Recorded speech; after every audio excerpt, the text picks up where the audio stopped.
Assalamualaikum warahmatullahi wabarakatuh. Kembali lagi saya Jana. Kali ini saya berbagi tips bagaimana cara menghidupkan kendaraan pada saat kendaraan itu lama standby atau tidak dihidupkan, atau dengan kata lain memanaskan kendaraan. Nah, ini ada beberapa cara. Nah, jadi kita harus mengetahui dulu ya, apa tujuan dari menghangatkan atau memanaskan kendaraan. Nah, jadi tujuan yang utama itu adalah tak lain adalah untuk membagi pelumas pada ruang mesin ke bagian-bagian mesin, uh, agar komponen-komponen mesin itu tidak terjadi gesekan, sehingga pada saat mesin hidup pelumas itu sudah ada di sekitar situ. Jadi mesin itu tetap awet dan terpelihara. Itu tujuan utama memanaskan kendaraan. Tujuan yang kedua adalah untuk menghangatkan ruang bakar pada mesin agar proses pembakaran, proses untuk menghidupkan mesin itu tidak terlalu mengalami hambatan atau kesusahan. Dan juga untuk memanaskan jaringan-jaringan kelistrikan yang ada di bagian-bagian komponen-komponen mesin, itu seperti aki atau baterai, sehingga tidak terjadi arus dadakan atau semacam arus yang tinggi lah gitu. Jadi kalau dengan cara menghangatkan ini tidak terjadi kaget atau menimbulkan akibat-akibat yang ekstrim. Nah, apalagi mesin-mesin yang menggunakan perangkat-perangkat elektronik seperti yang menggunakan teknologi saat ini gitu, yang menggunakan PGM-FI atau yang menggunakan panel-panel yang indikator-indikator yang digital.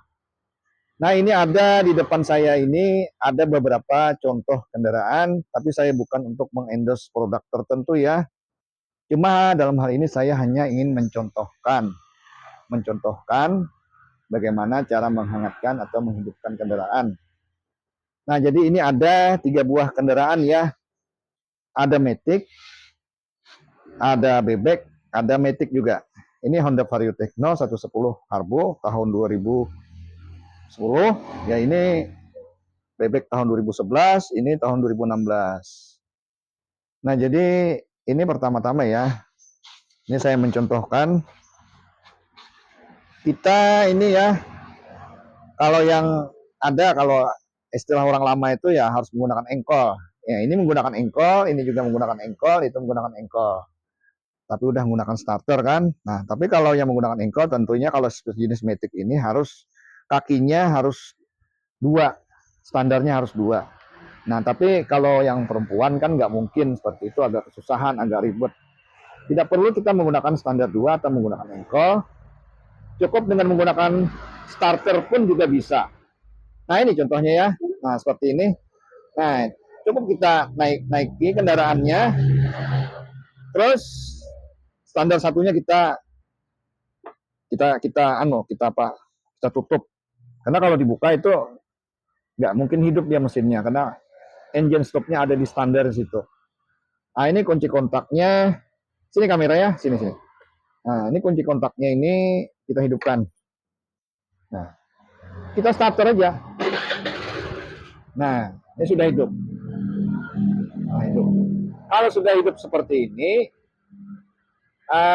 itu usahakan RPM putaran mesin itu kisaran antara 1200 sampai 1500 RPM. Nah, walaupun ini mesin bebek ya, jenis bebek, jenis horizontal semuanya ini. Nah, jadi 1200 sampai 1500 RPM. Nah, tapi kalau nggak ada indikator RPM, kita bisa menggunakan alat digital. Biasanya di toko-toko atau di dealer-dealer tuh ada sudah alat-alat digital pengukur RPM. Nah, cuma kalau kita juga yang nggak ada ya kita prediksi lah gitu. Karena kalau RPM terlalu rendah itu takutnya nanti pembagian distribusi oli ke dalam ruang mesin itu tidak berjalan dengan normal, pompa oli itu. Nah, itu. Jadi kalau 1200, 1500 tuh ideal gitu. Tapi kalau terlalu lebih juga, nah itu jangan. Karena nantinya terjadi semacam gesekan komponen mesin di dalam mesin. karena putaran mesin terlalu tinggi duluan. Takutnya oli tidak langsung berada di sekitar situ. Nah itu. Jadi untuk memanaskan kendaraan ini tidak perlu berlama-lama ya. Itu cukup 1 menit atau kurang ya sudah cukup. Karena kita terlalu lama itu berakibat kurang bagus juga. Ini standar ya, ini rekomendasi pabrik begitu. Tidak perlu berlama-lama kita. Jadi kalau lama-lama itu karena apa? Karena mesin itu panas. Karena pada standby seperti ini proses pendinginan mesin itu tidak berjalan dengan normal. Bukan tidak seperti pada waktu mesin jalan gitu. Nah, pada saat mesin jalan kan iya ada bantuan hembusan angin. Dan juga kalau berlama-lama juga nantinya ya pemborosan bahan bakar. Buat apa kita menghidupkan terlalu lama, buang-buang energi di situ. Nah, sedangkan tujuannya udah tercapai. Nah, perlu diingat ya, pada saat kita menghangatkan kendaraan, jangan menggunakan RPM yang berlebih gitu, digebar-gebar gitu jangan. Mesin masih dalam keadaan masih belum stabil, apalagi langsung gaspol gitu, jangan, itu tidak baik, itu merusak atau mengganggu cepat bikin aus mesin, tidak awet nantinya. Nah, saya ingatkan ya, apalagi mesin sport atau mesin kendaraan jelajah ya, itu kalau yang dulu itu kalau jenis sport itu 45 derajat itu kemiringannya. Nah, beda dengan ini kan bebek, jenis bebek ini walaupun matic tapi jenisnya mesinnya seperti bebek horizontal. Nah, kalau mesin yang berdiri tegak seperti mesin sport atau mesin jelajah, atau yang seperti ini saat ini kan yang sport juga itu udah 80 derajat itu kemiringannya, itu RPM jangan kurang dari 1200. Itu saya katakan tadi idealnya 1200 sampai 1500 RPM.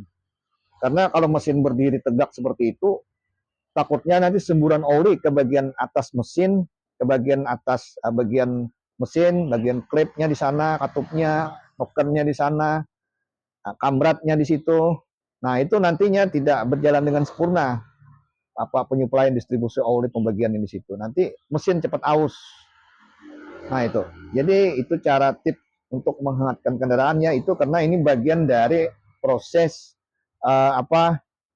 merawat kendaraan juga. Kita kalau sudah merawat kendaraan bisa, tapi kalau cara menghangatkannya tidak bisa juga, atau menghidupkannya pada saat mesin lama standby ya tidak sempurna juga perawatan.